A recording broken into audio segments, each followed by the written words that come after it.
Mr. Rotten, how are you doing, man? Man, I'm fantabulous. I got so many stories. It's been like a long time since I've actually sat down and talked to you. I know you've been on vacation, but I feel like I am a submarine expert. No matter how deep you want to go, I can give you pros and cons. I could probably inspect a submarine now, Rotten. Yeah, I bet. So, the first time I really paid attention to what was going on is when you and I talked on the phone a couple days ago. And I knew something was going on. I see it in the feeds, but I am a big scroller fan. I'll see something, I'll scroll past. I'm like, oh, that's, interesting.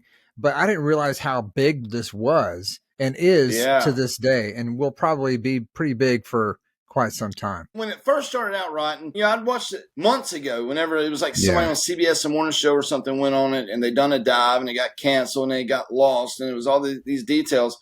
But the thing that was bothering me, Rotten, was there was a father and a son on there, and when they went missing, there was kind of a countdown for the oxygen. We didn't know what had happened. We were just like, they have this much oxygen left. And I asked the golden question, and I didn't hear anybody really talk about this, but all I saw was the movie Saw. And I was like, they have so much air left. They have air tanks in there. But if I was on there with my son, I honestly think I would – I was like, I would figure out how to suffocate myself to conserve oxygen for my son, much less the guys on board. But I think that I would have been trying to kill people, dude, to try to save my son for every minute that he can. And it's sad and it's bad to say, but all I could think of was the movie Saw, man. But I felt really bad with the father and the son being down there, and what the son died first and the dad had to see it, or it was just a bad situation. And we learned that there was an implosion. And I learned a lot about implosion. Right. They said that half of a millisecond that these people would have been destroyed.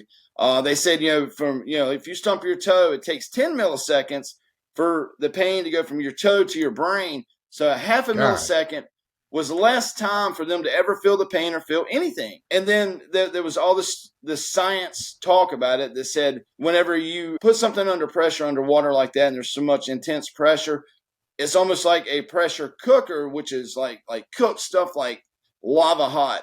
So they were saying that instantly in half a millisecond, it was hotter than the surface of the sun. It would have pretty much liquefied these people and vaporized, and they would have just been mushed. There was squoze between the cracks. And I know that this is gruesome talking about, and I know it's current events, but in a millisecond, we're going to talk about it. Right. It would liquid them up. And it made me feel better about it to know that, maybe in their last moments, they never saw it coming. They never saw pain. But over the last couple of days, Rotten, we've seen pictures. They're starting to bring pictures of the remains of the submarine back. Yesterday, they posted videos of them taking these pieces off of a boat. And every piece that I saw was not destroyed. It was nothing like what they were saying. And now today they're saying that they have found actually human remains, which means that these people were not vaporized or turned into mush instantly in a millisecond. Man. They were talking about the implosion of this, but every piece that I see from the submarine looks like the piece from the submarine. It's not bent. It's not destroyed. It's not anything like that. So now I'm thinking, I watched videos of people loading on the submarine, and there was like 17 bolts on the outside, right? So you got 5 people that kind of climb in the back of a minivan. Now imagine being thousands of feet down, and there's no way to rush to the top, but water starts coming in. There's no way to open the submarine from the inside. It had to be open from the outside. But imagine being trapped in there with 5 people, and water starts coming in slowly, and it's the end. So I just hope and I pray that these people died really fast. We're covering the story.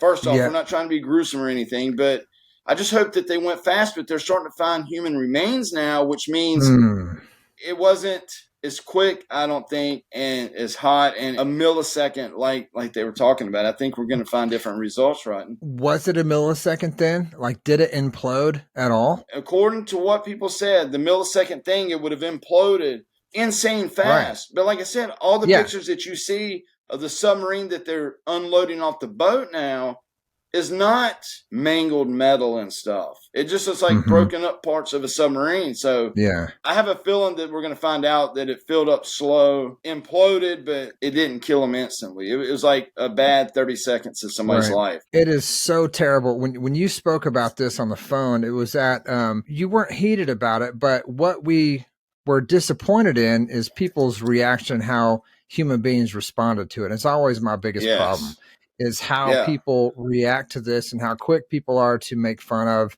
And, you know, everybody's got their own past and history. And so we have to find ways to make ourselves laugh. And I've done it too. So I'm not innocent of any of this stuff, but I did look up some stuff, and it says, here's just some context for people that don't know about it. And I didn't know much about it either until you told me just Google submarine. It's literally the first thing that comes up for like the first 12 pages. The sub was part of an 8-day journey conducted by Ocean Gate Expedition, which I guess the CEO started it himself. It was priced at $250,000 per person. So you got to have a little bit of grip to get on this boat in the first place on the sub. The trip is based out of Newfoundland, with participants first traveling 400 nautical miles to the wreck site of the Titanic, which is about 90 miles off the coast of Cape Cod, Massachusetts. So they decide to do this. They decide to leave their family. They decide to go out for this adventure, something I've done many, many times, my own.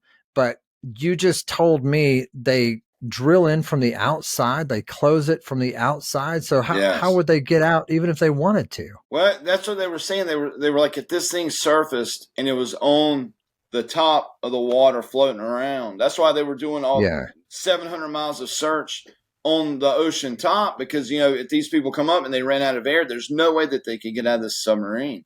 And there's a YouTuber, I know Mr. Beast said that he was offered a couple weeks before that to ride, but there's a YouTuber out, and if you type in submarine famous YouTuber, this guy went 3 weeks before it, and it's a guy that dives in lakes, and he does like the magnet fishing, but he went on the submarine. It was like 3 weeks before, and they ended up canceling it. And they went down 3,000 feet and then come back up. But it was the very trip before this one. So, you know, Mr. Beast and this other YouTuber really were supposed to be on the one that went down to the Titanic. Mr. Beast turned it down. But the YouTuber that I watch all the time, he put a video out. And whenever they close it up and locking them bolts in, it's kind of scary knowing what happened. You know, a couple weeks later, you know, they killed everybody because the way that it works, this one had end caps that were titanium that went on the capsule that the people were in.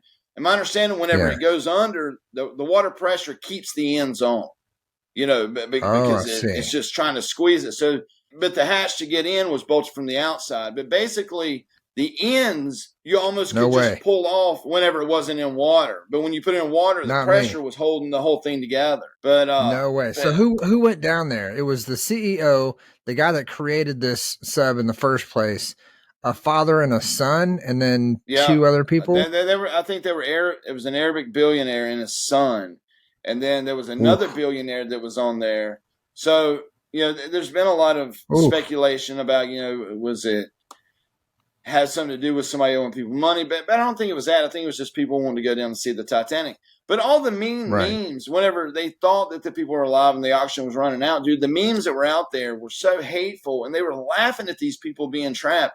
I could not believe friends of mine that I saw and people that I knew posting memes about this, because it was so, dude, I was so bothered by the father and the son being in there, thinking that they were running out of air, because I was like, you know, not in a morbid way, but can you imagine? It would be survival, you know. And I put a post out on Facebook last week and on Twitter, and I said, you know, if you had 5 people to go down a submarine, right, and me and my son were there, and I killed 3 of them, and they found us in the last minutes and brought us up, would I get murder charges, or would that be like a survival type thing? Because I would do anything you'd for probably my son. get murder charges. Yeah. Oh, but I mean, who would care? But you know, But this CEO took me down, lied to me, didn't have this stuff inspected. It wasn't up to par to what they said. It was not safe. Why would I give him the oxygen tank when my son's going to need that oxygen? Was my question. Yeah. But, you know, would you take someone's life to give hours of extra life to your son? You know, it was such a bad thing. And I was thinking, not in a morbid way, but on a realistic way, what it would be like to be down there, because it would be a survival situation in the end. Yeah. And like I said, I would try to kill myself to conserve oxygen for my child. Yeah. 100%. It's weird, because I can say here in front of you that I would definitely take somebody out to extend the life, even 5 minutes for my son.